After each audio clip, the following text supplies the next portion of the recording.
What's up, guys? Daemonxel here, and we just got a roadmap to the future of what's coming in Lord of the Rings, Heroes of Middle-earth. Let's talk about it.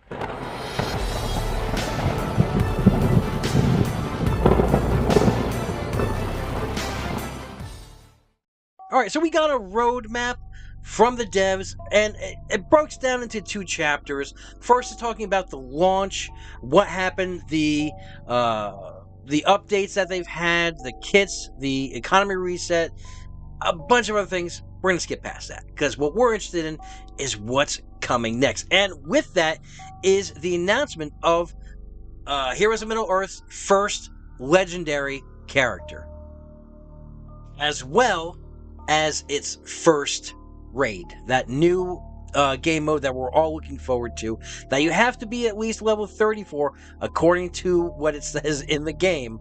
But the new raid is called the Minds of Morya. So they go on to say that the legendary adventures require players to use characters from specific factions to battle in a specifically built event, escalating in difficulty to unlock powerful characters. Now, obviously, if you've played any other hero capture game before, you know what legendaries are. Star Wars Galaxy of Heroes, Marvel Strike Force, they all have legendaries. It's a super powerful character which can tip the scales in your favor in a lot of different game modes, such as arena, such as raids, such as just regularly playing. Hopefully we get that war mode coming down the line where it's guild versus guild. These characters can change the game. Now, he goes on to state that each adventure requires different factions to unlock the character. The legendary characters are going to be 5-star unlocks, and again, like I said before, they represent more powerful than normal characters. But they go into specifics about the event. So there are 7 tiers to the event. Tier 1 could theoretically require 5 Shadow Isengard characters at star ranking 1. Tier 2 would require 5 at star rank 2, so on and so forth. All the way complete up to tier level 5 for the unlock. Now, they say that the legendary adventures will initially show up for a short window of time. They're currently aiming for about a week, so around 7 days, to give all players an opportunity to upgrade their characters and attempt to unlock that legendary character. Now, he says each legendary adventure may return. Don't read too much into that. In all of these Hero Collection games, they're always going to return. It's always going to be on a cycle. So yes, it could come, and then you may have to wait. If you didn't get that unlock, you may have to wait several months until it comes back around again. Don't fear that you're going to lose out getting this character, that you'll never be able to get that character again. It's not going to be like that. So at this point, you're probably wondering who is going to be the first legendary. Well, it is none other than the legendary elf himself, Lord Elrond. That's right, he is going to be your first unlock for the legendary. Now, if you played through the campaign, you've seen him as a guest character, you know what he can do. Some of those moves, such as when he calls the river, and you got that animation of the river just AoEing the enemy team.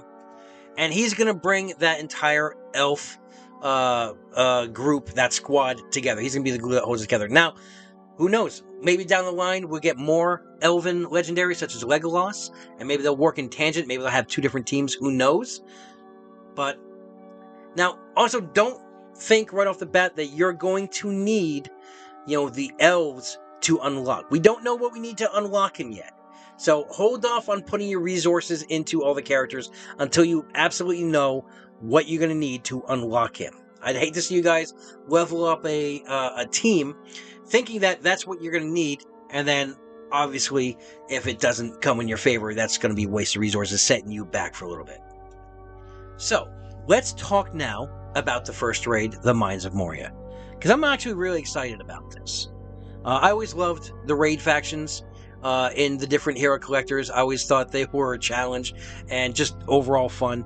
Now, it states that from the woods to the mountains, you've likely seen the messages in the game if you've made it to level 20. That's that little button that comes up in the upper right-hand corner saying, raids are coming, and that you have to be level 30. It goes on to state that the Minds of Morya itself is a spiraling complex of rooms, dwarven in the make and trashed by orcish interlopers. If you've seen the movies, you know. If you read the books, you know.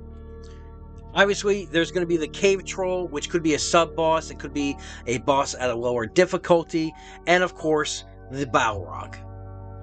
Now let's get into the meat and potatoes of exactly what they're going to consist of. Now it says that raids will be open to guilds and their members to engage with. Note, you must be at a certain level to participate in the raid. We know from the message in the game that's going to be level 30. We are aiming for guilds to be able to kick a chapter off about once a week. So these raids are going to be different than ones that you may have played in the past. Whereas Marvel Strike Force, it is you can launch a raid every 24 hours. I believe in Galaxy of Heroes, it's every 3 days. Don't quote me on that. I haven't played Galaxy of Heroes in some time. Now, once you do kick these off, they're going to last for about 4 to 5 days. So don't sweat it. You're going to have at least 4 or 5 days to get your hits in. And it says that the goal of each raid is to do damage in each chapter of the raid to accrue the points. Those points translate into personal rewards for yourself and guild level rewards for everyone in the guild. Players can increase the number of points they accrue by increasing the difficulty of the raid on each of their attempts, independent of the guild. The higher difficulties, the greater rewards. So that means that it's not going to be one raid and everyone participates on that. Like in Marvel Strike Force, it's set up into 3 different rooms, and you have to have 8 players in each room, totaling 24 members in all, and everyone, you're going to get points at 30%, I believe 50%, and, 80%, 75%, and 100%. It's not going to be like this here.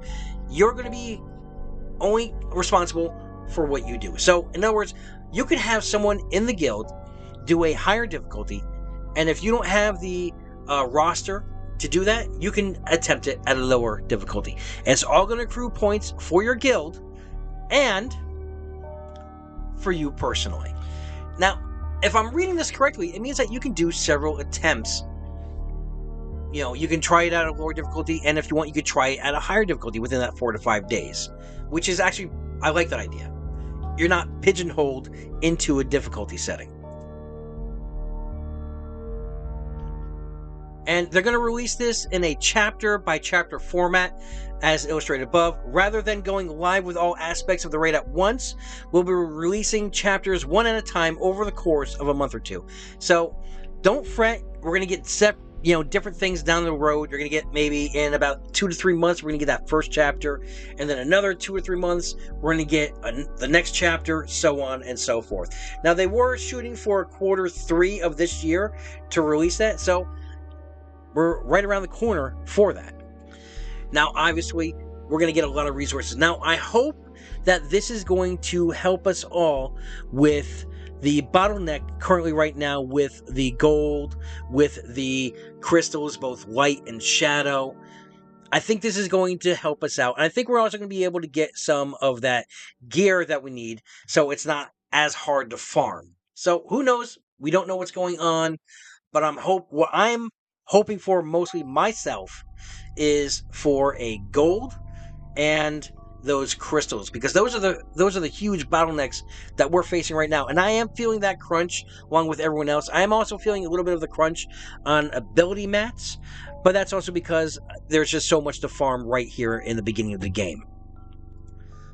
So that's what we know currently right now on the first legendary unlock, as well as the first raid coming out to the game. So have a great week, have a great weekend, and good luck to you and your fellowship.